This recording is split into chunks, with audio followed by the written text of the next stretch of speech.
And just hold the shorts up. There we go. That helps. Shots again.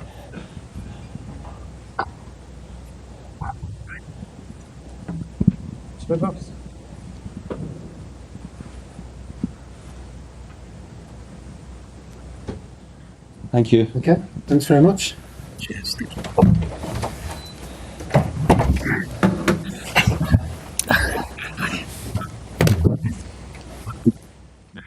Too many old faces. Mine included. Good afternoon, everyone. Welcome to our press conference and welcoming David Moyes back to the football club. We're going to preview the game against Aston Villa, and we will start off with Alan from Sky. David, welcome back. Thank you. Good to see you. Can you tell us, first of all, just your thought process when you found out that you were linked with a move back to Everton? Well, it was really quick. I think Tuesday or Wednesday when I first get a little bit of call to say that there was a chance there was going to be a change. I had several conversations with Dan and Mark, and that's where it really took off from, really. But up until that point, I had no idea. I actually thought, Sean was doing a really good job, and I didn't see any changes materialising at the time. And in truth, I wasn't necessarily out there looking to go back, but as everybody knows, this is a different beast to me than many other clubs. I know you said recently that you weren't finished in the Premier League and you wanted to work again, but not with a club battling against relegation. But yeah. Everton is different. Yeah, Everton's different. A couple of weeks I didn't think there was any chance Everton could be in a relegation fight. I thought they would be strong enough to get out of it. I've come into the seat now, and I'm going to back that up and say I believe that we'll be strong enough to stay away from it. But I'm not kidding myself on or MD else. We'll need everybody behind us. We'll need the players playing better, scoring more goals if we're going to make that happen. And you've obviously had various meetings with the owners. Can you give us some insight into their way of thinking, bringing the stability to the football club that's been lacking, maybe?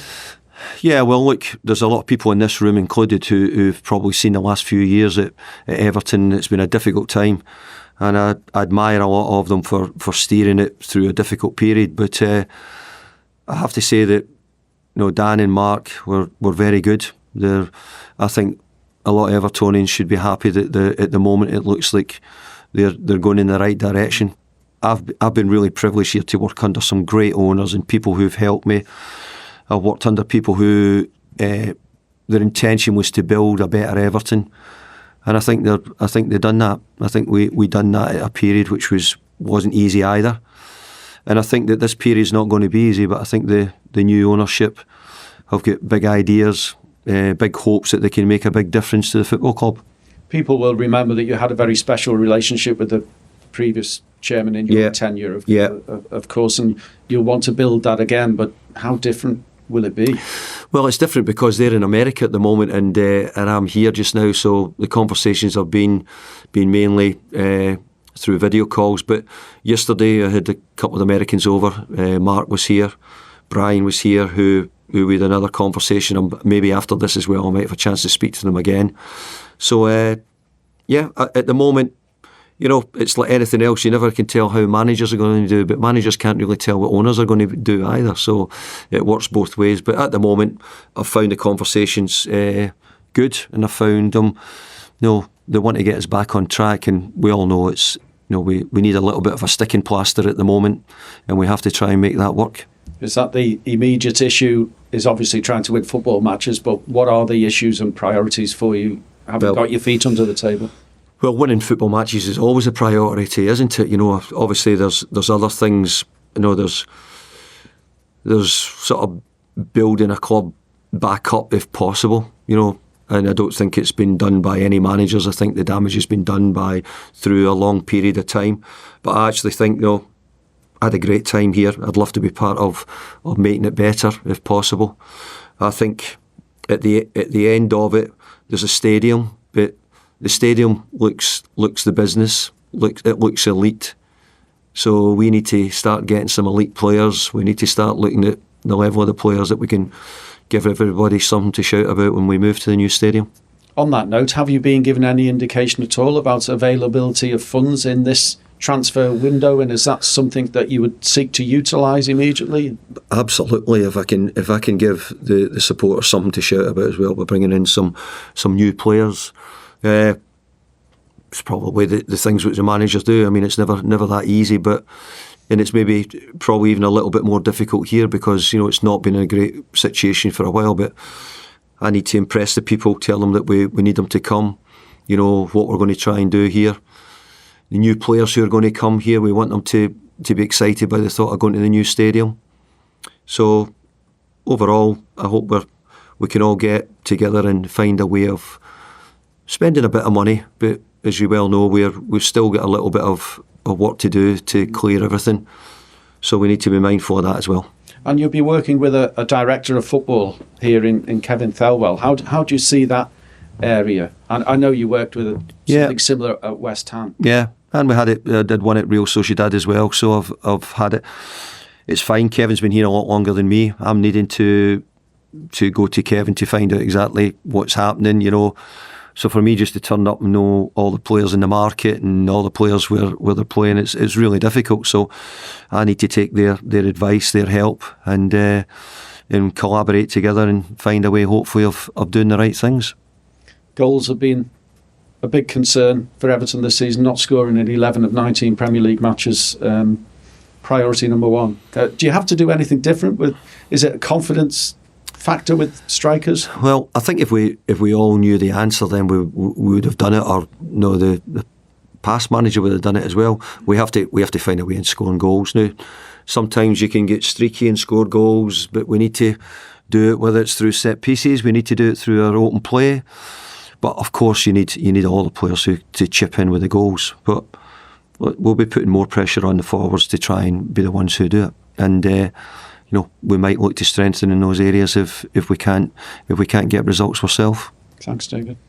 Thanks. I will go to Ellen at PLP. Hi, David. Hi there. Just coming from your first training session with the lads not so long ago. What shape is the squad in? Well, it's the first day I've been with them. Really, today was an opportunity to train with them and see them. I think the squad's in good spirits in the main. They're obviously been in this position before, so the position they're in just now is not something which has just happened to them. They've done really well to make sure that they weren't in the wrong places in the Premier League in the last couple of years. So I don't think you want to get a feeling that we're very good at avoiding being down near the bottom. But I found the players good today, and I've got to say I really enjoyed being out with them. We trained well, we had a bit of laughter, a bit of fun as well. So sometimes when it's not so good, you need to make sure that we try and keep their chins up and keep things quite bright.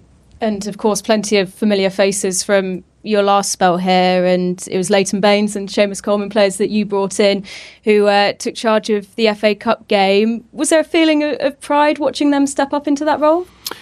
Absolutely, because I think as a manager, when you bring players in, you hope they can all step into coaching or management if they choose to do so.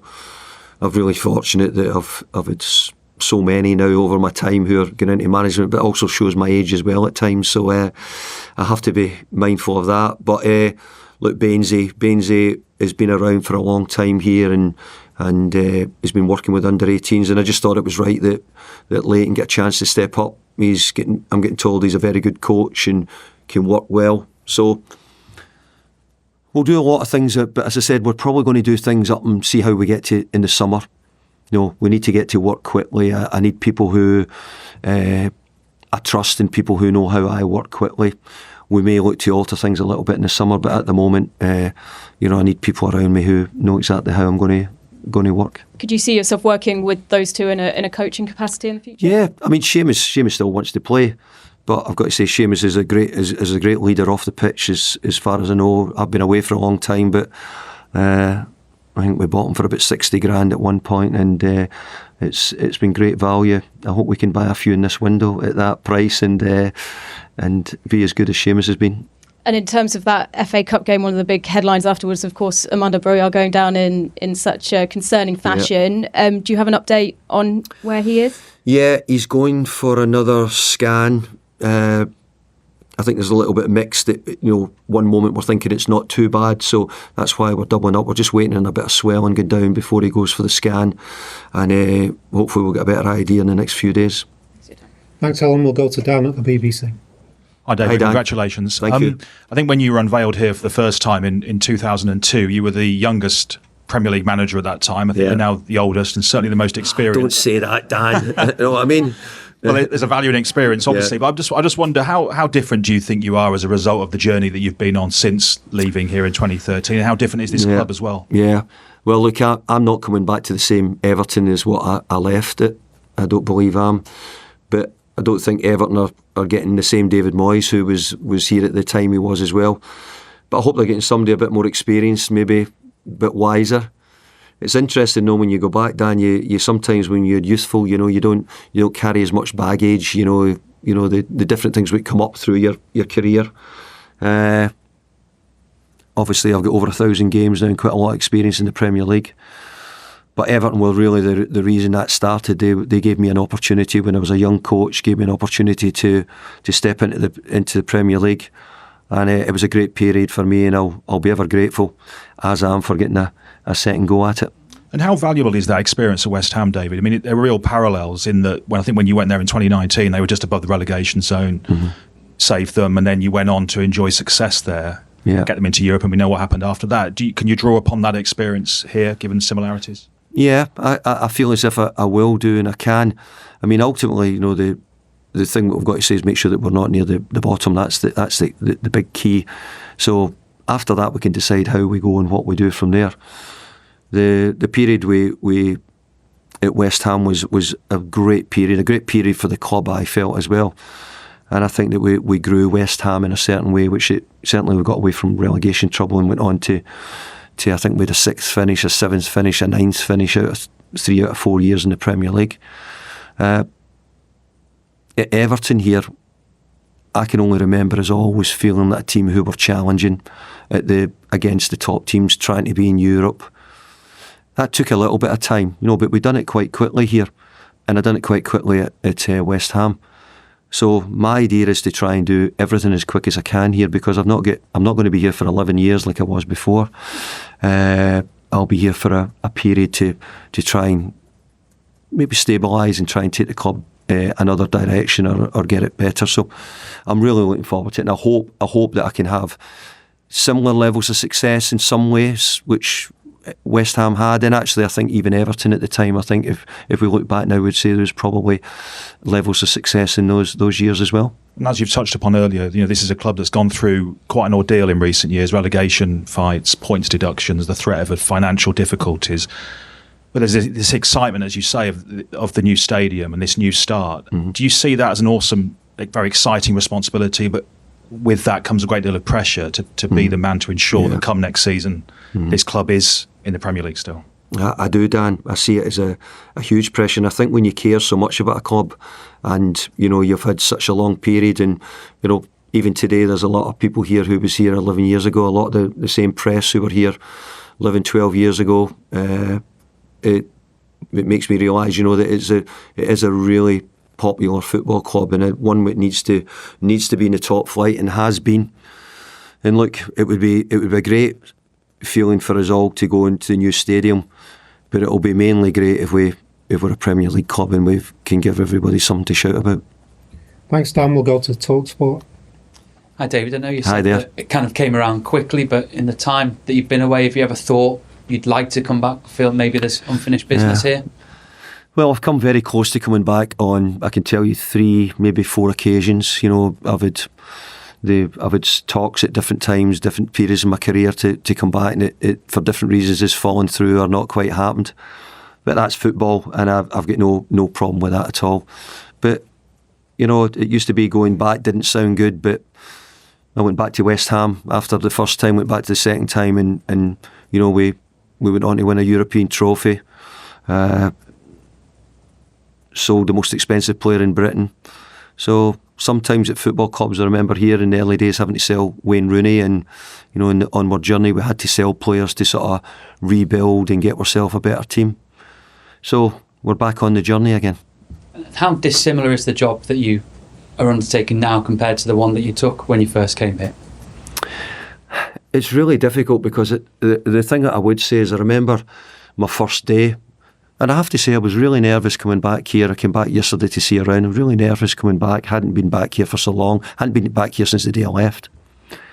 But the first day when I walked in, I had to go into the dressing room with David Ginola, Paul Gascoigne, Duncan Ferguson, Tommy Graffison, with me being a really young coach, and I'm saying, my goodness, they won't even know who I am, you know.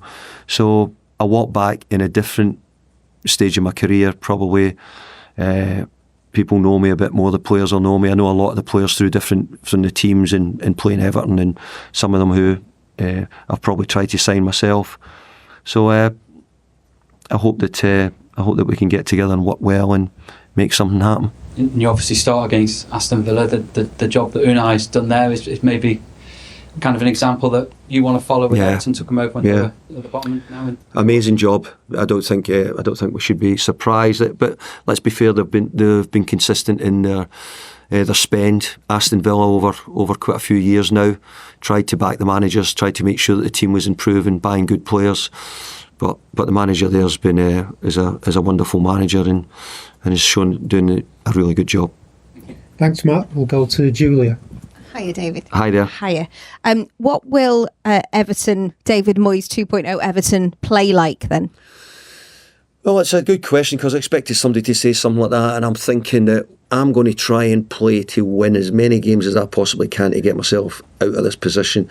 Then I'll start thinking about how my style is going to develop and what I'm going to do to make that work. I couldn't tell you exactly what the biggest strength of all the players here, because I might know better, say, in a month's time once I've had them. I get to see them play. I get to see, best positions, how I think they know what they're good at. So for me to come in and sort of strike something, I don't know if we're in that position where we can quite do that yet. But my plan is to come in and get as many wins as I possibly can. Will having 2 home games in a matter of days help with that and help you settle back in as well? Goodison will help.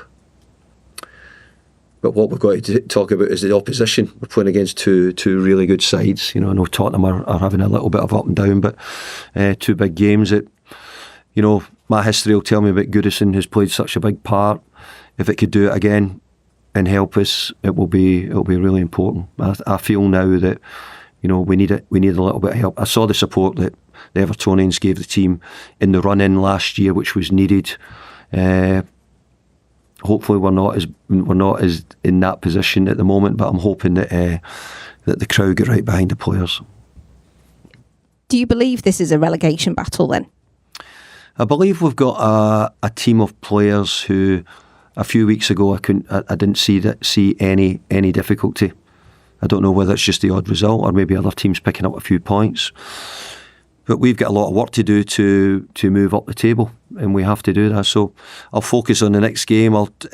It's very little time to really have prep with just the way things have gone, and I hope that we're ready the best we can against Aston Villa. I appreciate it. It's been a really quick turnaround and you arriving. You said there that you believed these owners want to build a better Everton. So the conversations you have had, what was it that convinced you about that? What did they say? Well, I think that the problems with the club have had, we feel as if they're not completely over, but we're very close to getting them over. And I think that's the bit what excites me more. I think then we can go back to maybe trying to grow the team. I think for many years it's been stifled because of the financial situation. The new owners, I'm sure, are clearing as much as that up. I think there's still a little bit maybe to get done, but I think overall, I think the new owners have got ambition to try and get Everton back nearer the top. And if you were a new owner coming in to take over a new stadium, what's getting put up, it'll be fantastic. And I remember here when I first came in, everybody was talking about what area are Everton going to move to in the stadium. We were out looking at different sites. And we sit here today in Finch Farm, and I remember the first day I came in, the last time I was getting asked would I come and look at these strawberry fields to see if it was if they would. Do I think a training ground would be suitable here? I remember coming down on just about the first day I took the job before. So things move on. We're now coming back to a new stadium, so I'm hoping I can lead the team into that arena. Thanks, Julia. We'll go to Carl at the Press Association. Hi, David. Hi there, how you doing? One for me. Do I yourself? Good. You've obviously, in the last decade, watched from afar about what, with maybe some interest, maybe not, about what's going on here. I just wondered how you feel about the state and the status of the club now, as it is now, compared to where you left it.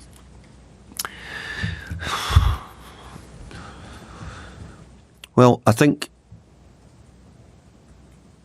I left, and I'm only saying this, I felt as if I left a brilliant team. Great characters. I had, the staff round here were amazing at Everton. They really were, and we were really close. I've walked back into a different thing now, instead of maybe having, 10, 15 staff around, we're probably walking into a place having 80, 90 staff, so there's big changes over the years. But probably the biggest compliment I could give would be the players I had and the players we had. It took me a bit of time to build that, but I actually thought most years here at Everton we made a bit of progress.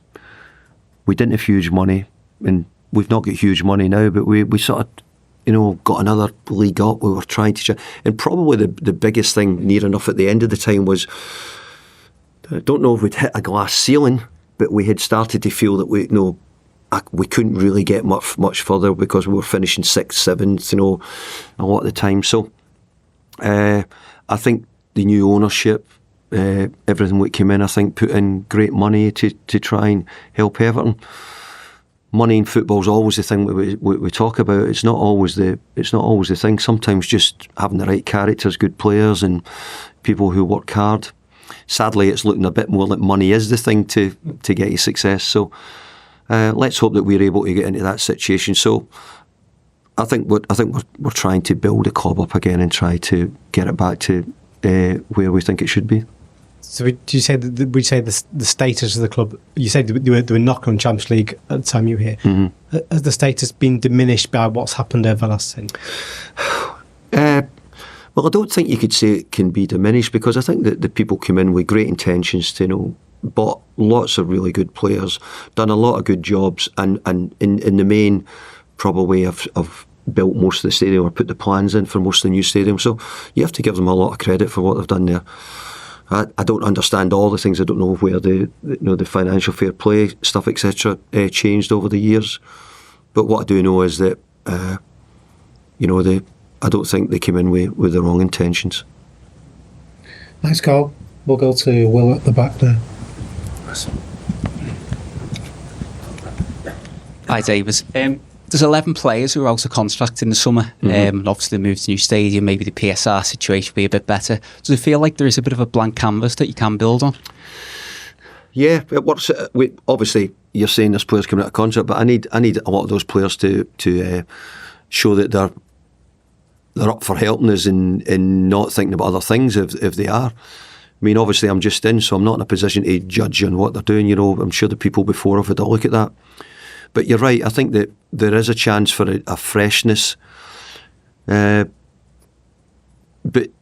I don't know. You people know much more than me about what's been spent over the years and different things. And maybe we need to be really careful on how we spend and what we spend it on, and the people we bring in, so that we get it right. We don't want to mess up with what we're going to do. So, but you're right. I think there's 11 people out of contract, and that'll be something we'll need to do. But let me say, I think in football, sorry, I can see you now. I think in football generally, you're going to find it a little bit more. I think that players are now running their contract down more than maybe done years gone by, and I think because bigger squads mean that most clubs will probably be moving on 4, 5, 6 players most year, and probably try to bring in 4, 5, 6 players more than what they used to do in the past.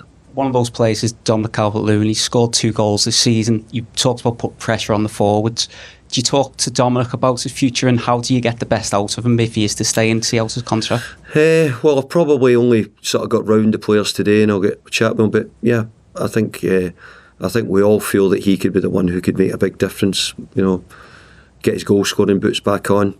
It'll be a big help to Evertonians and to the manager as well. We'll give him as much confidence and help him as much as we can. We'll give him as much practice as we can. But then there's a little bit where you need the player then to stand up and do his bit as well. So, but I'm just in, so hopefully we'll get him working. But I've told him that, I'm needing goals off him right away, and he has to start delivering. I don't know how much you know about team use. Do you know if Dominic's back? He missed a Peter game. Do you know if Dwight McNeil's back as well? No, Dwight's not. I know that.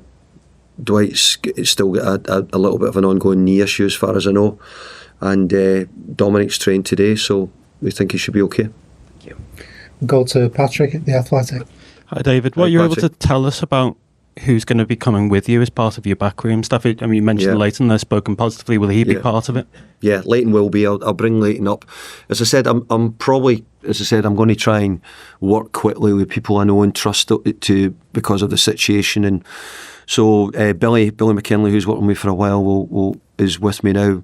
Alan Irvin will join me probably after next weekend, and Bainesy. So I've tended to work with a bigger staff as I've got on, just like probably everywhere else in football. The staffs get bigger, so I want to try and look to bring in a coach who, with an idea of him working on mainly set pieces and doing that as well. So, and I've got some ideas that I might look to alter in the summer, but I want to get us over the line first before I start sort of disclosing too much what I might do then. Any further questions in the open section before we move on? We'll take one more from you, Shami. Hi, David. You said at the top you weren't actively looking to get back. Is this the only club job you'd have taken to come back into management? Yeah, I believe so, because I don't think there's anything else which was really... No, I've had other opportunities to consider other jobs. Quite a few since I've left West Ham, and I didn't feel ready for it anyway. But I always felt that if the job came up, and I didn't expect the job to come up, I really didn't. I didn't see it, and I think, to be honest, I don't think many people did at the time. But when I get asked about it this week, it was just too big an opportunity to turn down. And I want to try and show that I can go again.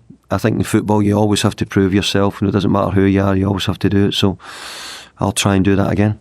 And you've spoken about the ownership.